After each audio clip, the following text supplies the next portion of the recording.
एखादी संघटना आणि समाजामध्ये जर एवढी अस्वस्थता आणि नाराजी असेल तर त्यांना वेळ देऊन त्यांचं ऐकणं ही माझी नैतिक जबाबदारी आहे आणि त्यांचं सगळ्या ज्या मागण्या या मी ऐकून घेतलेल्या आहेत, समजून घेतलेल्या आहेत आणि पुढच्या काही कालावधीमध्ये त्यांच्या प्रश्नांमध्ये त्यांच्या ज्या वेदना आहेत त्या ऐकून समजून घेऊन त्याच्यात मार्ग काढणं ही आमची जबाबदारी असेल.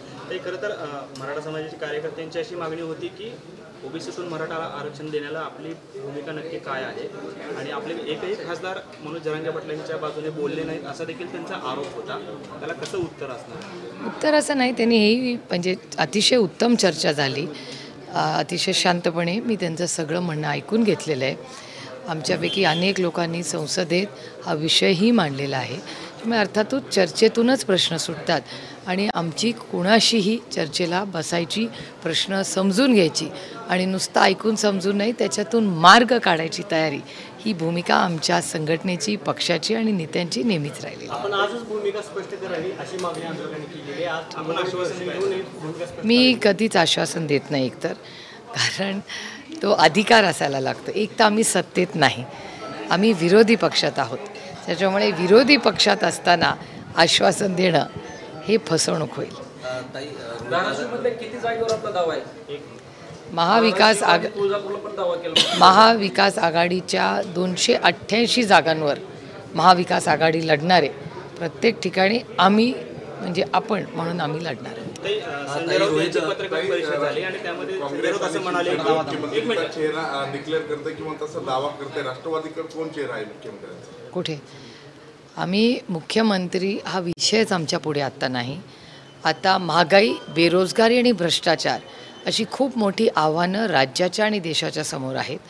आम्ही पूर्ण ताकदीने एक सशक्त असं सरकार जे महाराष्ट्रातल्या कष्ट करणाऱ्या गरीब महिला या सगळ्यांनाच न्याय देणारं, इन्व्हेस्टमेंट महाराष्ट्रात आणणारं आणि आलेली इन्व्हेस्टमेंट ठेवणारं, या सगळ्या गोष्टींमध्ये जातीने लक्ष घालणारं, सर्वसामान्य मायबाप जनतेची सेवा करण्यासाठी एक पारदर्शक कारभार करणारं सरकार आम्ही देणार आहोत.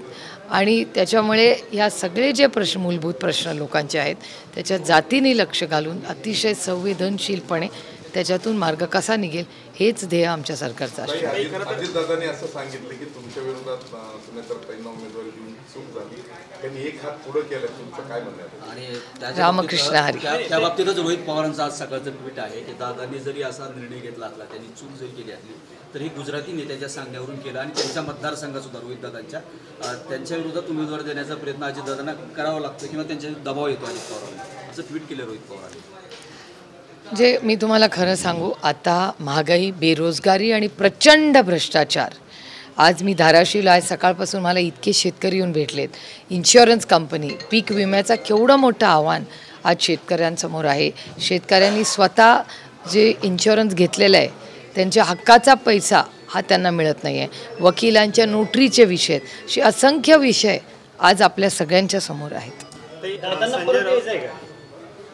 ह्या प्रश्नाचं उत्तर तुम्हाला त्यांना विचारायला लागेल. संजय राऊतांची पत्रकार परिषद ते असं म्हणाले की काल अजित पवारांनी जी भूमिका किंवा जी खंत मांडलेली आहे त्यावरती आता सुप्रिया सुळे नक्की काय भूमिका घेतात, कारण सुप्रिया सुळेंच्या पाठीशी संपूर्ण महाराष्ट्र उभा राहिलेला होता. त्यामुळे आता त्यांची भूमिका काय येते ते महत्त्वाचं आहे. आपले काय भूमिका? रामकृष्ण हरी. ताई, किती जागा लढवणार राष्ट्रवादी सगळ्या महाविकास आघाडी? 288. राष्ट्रवादी 288. राष्ट्रवादी काँग्रेस पक्ष हा महाविकास आघाडीचा अविभाज्य भाग आहे आणि आम्ही शब्दाला पक्के आहोत. हे फक्त भाषेतून नाही, कृतीतून आम्ही करून दाखवतो. जेव्हा 88 लढलो तेव्हा 88 ठिकाणी आम्ही स्वतः म्हणून आम्ही ताकदीने काम केलं. तसंच 288 जागेमध्ये महाविकास आघाडी पूर्ण ताकदीने लढेल. फॉर्म्युला ठरला काय? जो ठरेल तेव्हा तुम्हाला पारदर्शकपणे आम्ही सांगू. ताई, जरांगे पाटील यांनी 288 जागा जर नाही लढवल्या तर ते पवार साहेबाचं माणूस आहे असं प्रकाश आंबेडकर म्हणाले होते. काय बघा, ही एक लोकशाही आहे. हा देश लोकशाही पद्धतीने चालतो. प्रत्येकाला मन मोकळं करायचा अधिकार आहे. काय आव्हान आहेत? महागाई, बेरोजगारी आणि भ्रष्टाचार आणि महाराष्ट्रावर होणारा अन्याय तो हे सरकार सहन करत आहे, ते मोडून काढायचं. काही शेवटचा प्रश्न तुळजाभवानी चरणी आपण आज जात आहे. नेमकं देवीला काय साकडं घातलं जाणार आहे? आज शिवस्वराज्य रॅली धाराशिवमध्ये येते. पक्षाचा महाराष्ट्राचा चांगला पाऊस पडू दे, अडचणीत आलेल्या बळीराजाला न्याय मिळू दे.